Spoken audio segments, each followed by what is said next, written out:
En Telediario Televisión y para todo el país recibimos en nuestros estudios al candidato, precandidato en rigor de verdad para ser específico, a presidente por el Frente Nos, el señor Juan José Gómez Centurión. ¿Cómo le va? Gracias por venir. De visita en la provincia de Córdoba haciendo agenda, coincidiendo con el presidente. Bueno, yo ayer estuve en Córdoba, hoy va el presidente. Macri le sigue los pasos a usted, podríamos decir. Exactamente. Y hoy visitando Recuerdo, así que gracias por la invitación. Al contrario. Recién me comentaba respecto de esta polémica en torno de las segundas marcas, que es el emergente de una situación económica, una crisis económica. ¿Es lo más gravitante en la campaña, la situación económica desde su punto de vista? No. En nuestra postura nosotros estamos convencidos que el deterioro económico de la Argentina tiene que ver con un fracaso sistemático de la clase política de presentar una solución, y esto tiene que ver con apartarse de determinados valores que son básicos en la gestión ¿Toda pública. la clase política en general? Sí. La Argentina por igual. Tiene 4 décadas de fracaso sistemático. Yo tengo 61 años. Lo que pasó en el 2018 ya lo vi 5 veces. Usted es muy joven, pero... No, yo he visto 4 o 5 de estas iguales también. Desde el 89 esta parte. Y claro, y ¿sabe qué? Estos ajustes, porque en definitiva las crisis que hemos visto en el 2018 es un ajuste de licuación de gasto y de la deuda del Estado. De los gobiernos, no del Estado, de los gobiernos. El gobierno es la gestión administrativa de un Estado. Y esto, entonces todo el mundo dice, bueno, ajusta y rebota. Rebota para algunos, para otros no rebota nunca. Yo crecí en un país de un 6% de pobreza, hoy estamos en el 35%, 50% de los chicos son pobres. O sea, para algunos nos rebota más o menos la economía, pero para otros no rebota y no vuelven nunca más. Entonces lo que digo es, este fracaso tiene que ver con, a nuestro juicio, con una clase política que diseñó un modelo de administración del Estado que tiene que ver con la política y no con los ciudadanos, con un costo de administración que es insostenible, que en cualquier empresa a los presidentes de la nación lo hubieran hinchado en 2 minutos y medio, porque es más grande el collar que el perro. Es decir, el perro ya no resiste más el peso del collar. Nosotros, los ciudadanos, no resistimos más el peso del collar. Pero usted integró este gobierno hasta hace muy poco. ¿Este gobierno profundizó o solucionó el problema? No, creo que fue un ciclo más en el mismo modelo. Lo que no logró, el proceso de transformación es transformar el sistema, el modelo. Si usted no logra transformar el modelo, se acomoda al modelo y hace política dentro del modelo, es uno más del sistema. ¿Y cómo sería lo que nos daría una solución definitiva? ¿Usted está de acuerdo que un senador tenga 60 asesores? No me parece que ese sea el problema fundamental del país. Empieza a sumar el gasto político. Es mucho más costoso lo que estamos pagando hoy en intereses de papelitos para sostener a un gobierno y que el dólar no se dispare. LELIX. No. Es mucho más costoso que la política, porque lo más fácil es criticar a la política. Yo creo que hay que ser austero. Si no hay recursos, hay que ser austero. ¿Sabe por qué se toman las deudas y se generan papelitos? ¿Y sabe por qué la tasa está al 58%? ¿Sabe por qué usted no tiene crédito? ¿Quién toma el crédito en Argentina? Los gobiernos municipales, provinciales y nacionales. Sí. Entonces, ¿por qué el sistema financiero que nació cobijado por los gobiernos para tomar deuda, por qué le va a prestar la plata a usted si tiene un cliente fácil que sistemáticamente viene y le toma la plata? Entonces lo que digo es, los desajustes de la economía argentina no están hechos por el ciudadano, están hechos por la administración de la política. Eso está claro. Entonces, nosotros lo que tenemos que tener es por ejemplo, rápidamente hay que sacar una ley que le prohíba a los políticos tomar deuda. No hay que tomar más deuda. ¿Cómo puede ser que un país que produce lo que produce la Argentina, que tiene la capacidad exportadora que tiene la Argentina? Yo coincido con usted, pero cuesta creerle en usted este mensaje, porque acaba de integrar el gobierno más endeudador desde el 83 a esta parte. 57.000 millones de dólares del Fondo Monetario. 100.000 millones de dólares de los... ¿Sabe que es más caro que los 57.000 del Fondo Monetario, que yo comparto que es un disparate, y la base china que nos dejó Cristina en Neuquén? Esa base, ¿sabe qué? Está bien, discutámoslo a eso, pero me parece que es harina de otra discusión. Todos nos han endeudado, por izquierda o por derecha. Todos. Cristina nos endeudó al 15% con Venezuela, la tasa más alta que pagó un país en la historia de las relaciones internacionales. Entonces lo que digo es, yo lo que estoy diciendo es que hay que cambiar el sistema. No solamente que hay que cambiar a Cristina y a Mauricio, hay que cambiar el sistema. Porque el sistema es perverso y este modelo está hecho para la clase política. Usted sabe, la Constitución... Sí, yo coincido en que hay que hacer un proceso de racionalización de la política. Lo que me sorprende, tengo 30 años de periodismo, que buena parte de la sociedad está dispuesta a eso, salvo que logre un beneficio. Porque los que entran a la política no son gente que viene del extranjero, son argentinos que están esperando su oportunidad para estar en la política. La critican, pero cuando pueden estar adentro de la política o de lo público, ahí se instalan y no se mueven más. Hay cierta hipocresía, no en la clase política, en los propios argentinos, que por un lado critican esto y por el otro le golpean todo el tiempo a la política la puerta para que les dé puesto, para que los acomoden. Yo comparto con usted, a mí me pasa, digamos. ¿Y sí? Todos los tipos que quieren cambiar un montón de cosas, después vienen y le tiran un currículum. Claro. Esto pasa. Sí, lo que digo es, ¿eso de dónde se soluciona? Porque yo estoy cansado que la política nos diga a la población, esto es un cambio cultural y tarda mucho tiempo. Y el cambio lo tenés que hacer vos. Los cambios culturales vienen de sistemas. Y los sistemas tienen que tener ejemplos. Y tienen que tener penas y castigos. Entonces, hay que premiar las buenas conductas y hay que sancionar las malas conductas. Y eso tiene que ver la clase dirigente. No endeudarse y achicar el Estado. No, el Estado está desinvertido en Argentina. El Estado, los fierros del Estado, los puentes, las autopistas, los ferrocarriles, la seguridad, la achicar defensa. La política, no el Estado. No, la administración, la burocracia del Estado. Mire, usted le hago una cuenta que es terrorífica. Usted toma la última nómina que pagó la Casa Rosada de Hipólito Yrigoyen, años 1930, con Hipólito Yrigoyen en la cabeza, hasta la última ordenanza tenía 250 personas. Donde era la administración de la quinta economía del mundo, se manejaba desde la Casa Rosada, en un país que estaba transitando el periodo entre dos guerras, que había sido neutral en la Primera Guerra Mundial. O sea, fíjese el nivel de posición estratégica que tenía Argentina en ese momento. Esa nómina de 250 personas, hoy, por supuesto que la administración era manual. O sea, el presidente cuando hablaba tenía 3 escribientes para cotejar lo que el presidente había dicho. Es decir, todo un sistema de burocracia manual que se cosían los lomos de los libros. Bueno, todo ese sistema eran 250 personas.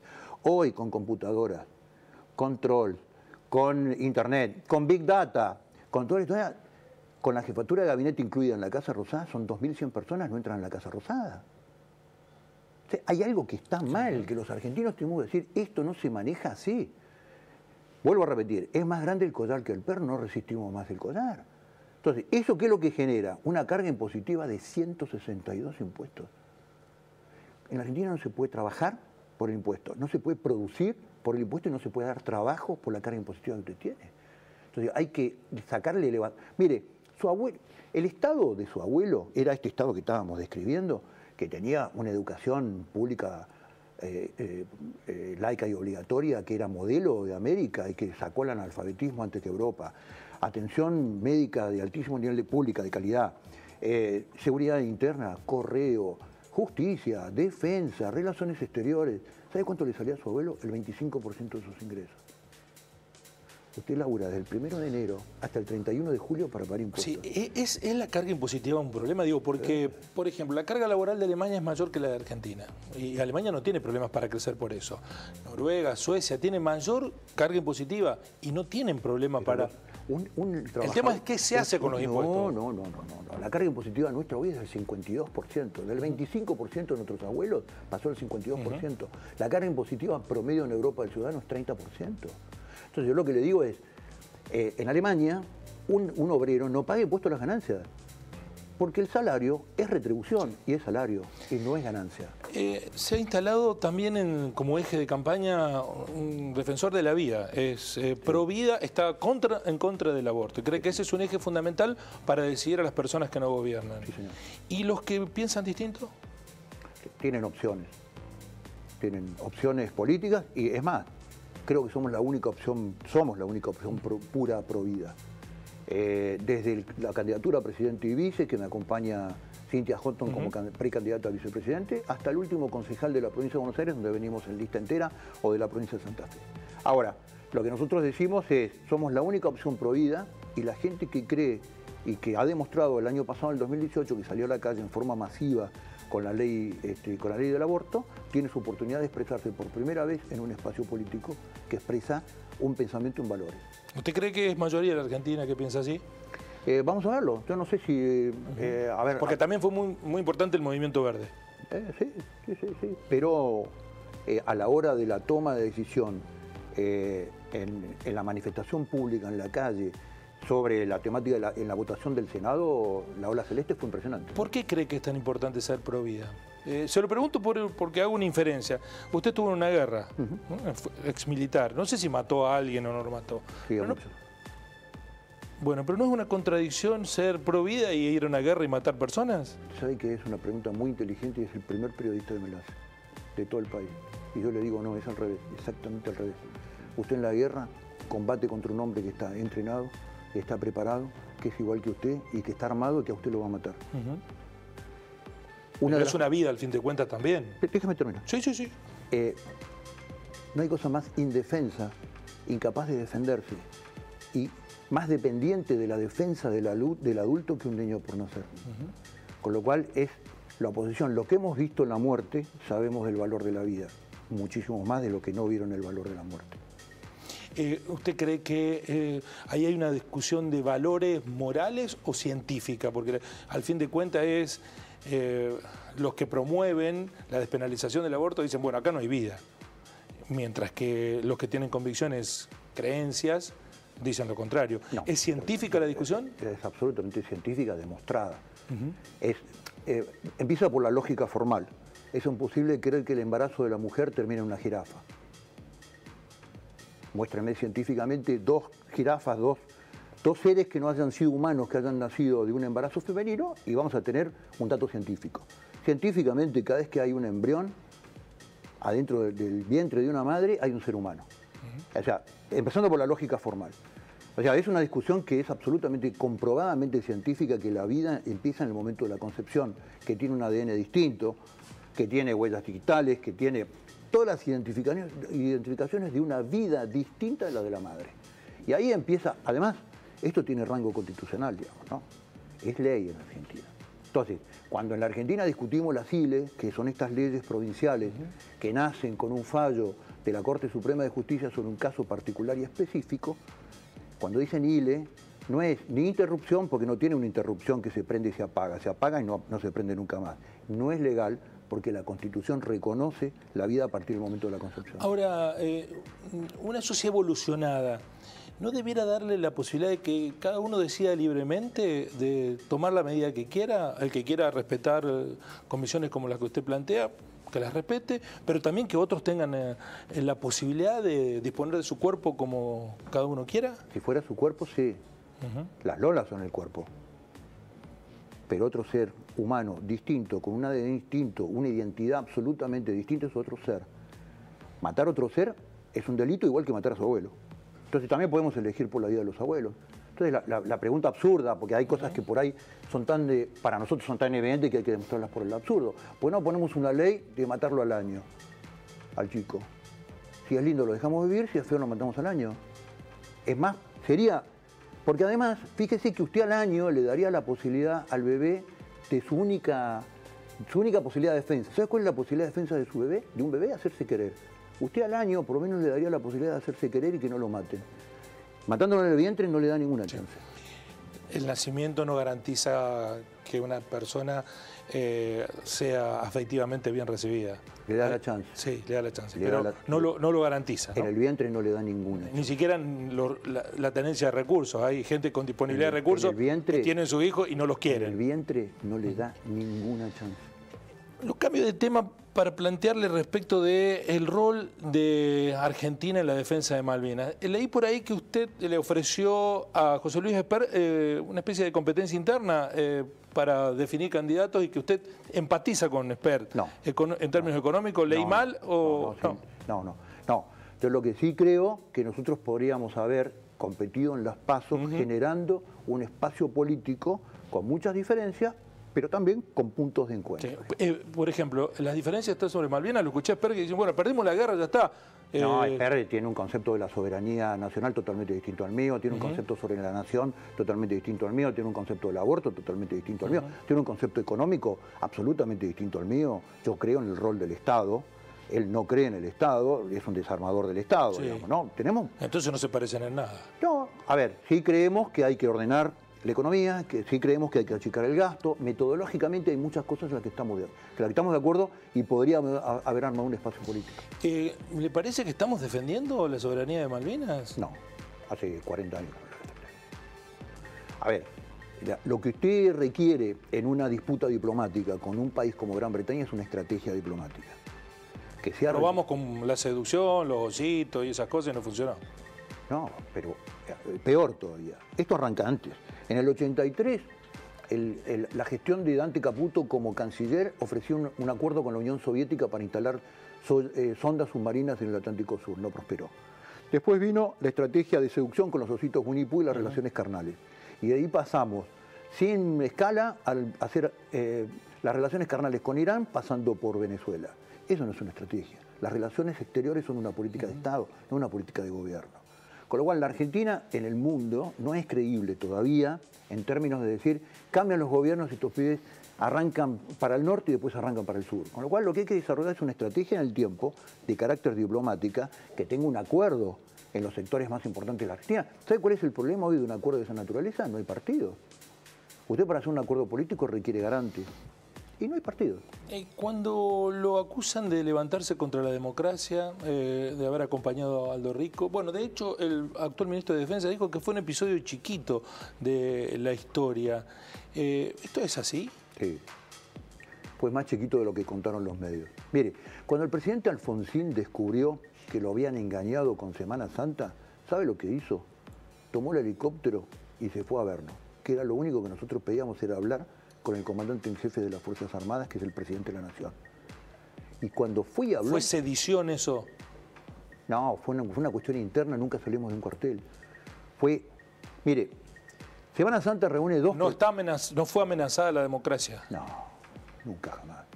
Por eso el presidente Alfonsín, cuando después de volver de Campo de Mayo, cuando se da cuenta de lo que había pasado, le habían vendido que era un tejerazo, que era la oportunidad de hacer un gesto político, de decir que había salvado un golpe de Estado, cuando se dio cuenta de lo que pasó, ¿sabe lo que hizo? Echó a la cúpula, no nos echó a nosotros. Entonces lo que digo es, el mismo presidente Alfonsín... se pudo haber sentido amenazado, ¿no? ¿Amenazado el presidente de la Nación? Y sí. ¿Con todo el poder del Estado? ¿Usted no cree que el presidente Alfonsín hubiera tomado una otra medida? El país tiene una historia de golpes militares que usted conoce. Alfonsín... Sí, y Alfonsín también la conocía. Sí, claro. Los gobiernos radicales han participado de un montón de... El Partido Radical participó de un montón de golpes de Estado. Sí, conocía cómo era el tema y entendía claramente que no había amenaza de la democracia. Eso lo entendió él. Si usted fuera presidente, ¿seguiría adelante con los procesos de juzgamiento de los militares que participaron de episodios durante la dictadura? Fuera de la ley, obviamente, episodios fuera de la ley. Yo lo que creo que hay que hacer una ley de pacificación en Argentina que entienda la revisión de muchos juicios que tienen sentencias írritas en esos casos. Porque fueron sentencias que se aplicaron con leyes retroactivas a delitos que no existían en el momento de la comisión.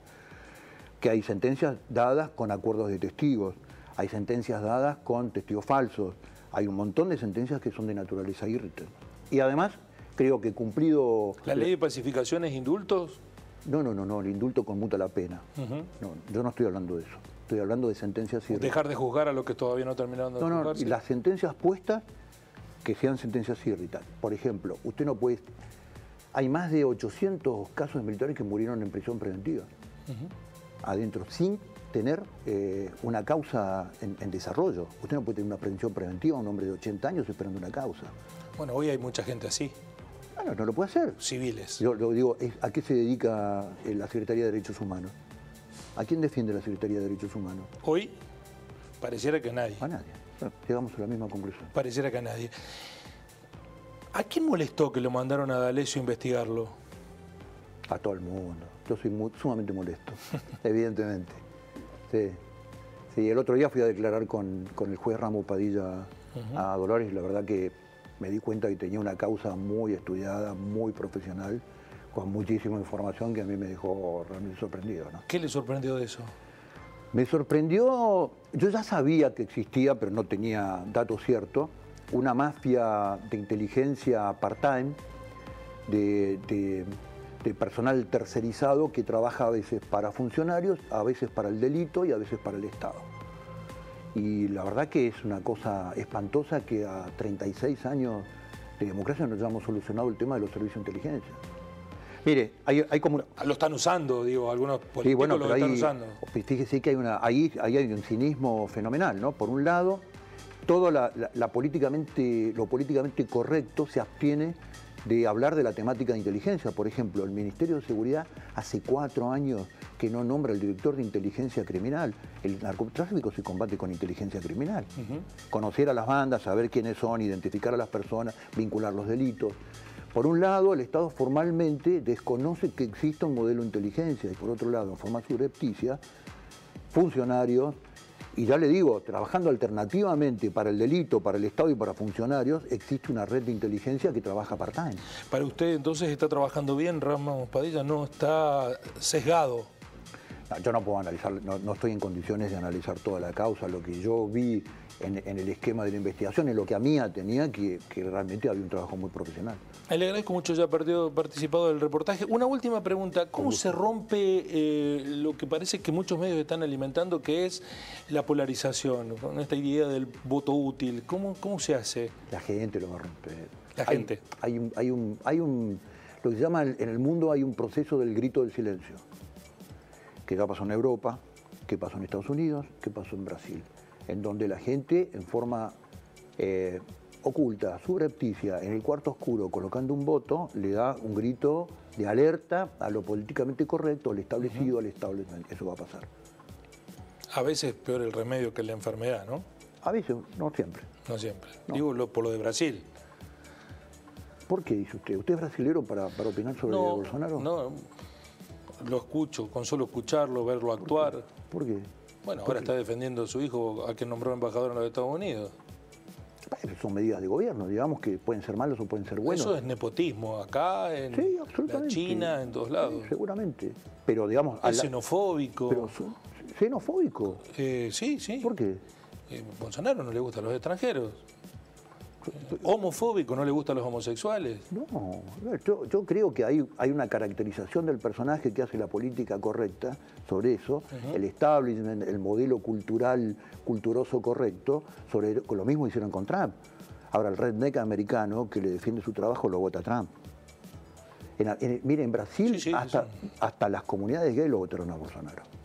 Y no tiene la patente de homofóbico que los periodistas argentinos dicen que tiene. Me parece, digamos. Yo no le pongo la patente, yo leo las cosas que dice y con eso me alcanza. Pero los brasileños no lo interpretan así, ¿eh? Ah, bueno, sí. Claro, digamos que son los usuarios de Bolsonaro. Claro. De Bolsonaro. Le agradezco, Un ha sido muy placer, interesante gracias, la charla, es muy muchas amable. gracias.